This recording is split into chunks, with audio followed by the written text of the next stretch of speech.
నమస్తే, welcome to Abhinav Bharat. ప్రభుత్వ ఆస్తులను కాపాడటం ప్రభుత్వాధికారుల విధి, కర్తవ్యం. ముఖ్యంగా రెవెన్యూ అధికారుల విధుల్లో ఇది చాలా కీలకం కూడా. ఆక్రమణలకు గురైన ప్రభుత్వ భూములను స్వాధీనం చేసుకోవటం వారి విధుల్లో భాగమే.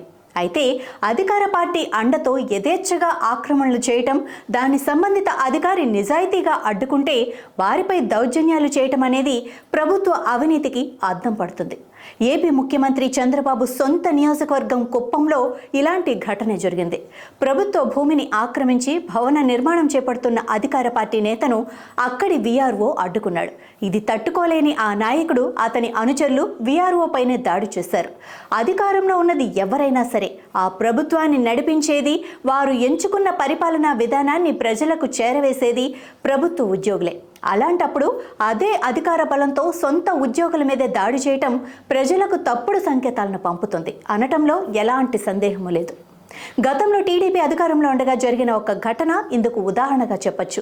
ఇసుక అక్రమ రవాణాను అడ్డుకున్న ఓ మహిళా అధికారిపై అప్పటి ఎమ్మెల్యే చేసిన దాడి అప్పట్లో రాష్ట్ర వ్యాప్తంగా పెను దుమారం రేపింది. ఆ ఎమ్మెల్యే ఒళ్ళుపై తెలియకుండా చేసిన పని వల్ల ప్రభుత్వంపై మాయని మచ్చపడింది.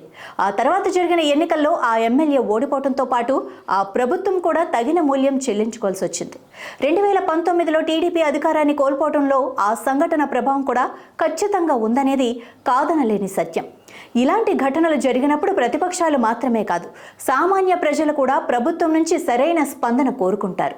ఇలాంటి చర్యలను ప్రభుత్వం ఖండించాలని, ఉద్యోగులపై దాడి చేసిన వారిపై తగిన చర్యలు తీసుకోవాలని ఆశిస్తారు. ఇవేవి పట్టించుకోకుండా అధికారం ఉంది కదా అని అలాంటి నేతలను వెనకేసుకు వస్తే, చూసి చూడనట్టుగా వదిలేస్తే దాని ప్రభావం ఎంత గట్టిగా ఉంటుందో, జరిగే నష్టం ఏ స్థాయిలో ఉంటుందో కళ్ల ముందు కనిపిస్తూనే ఉంది.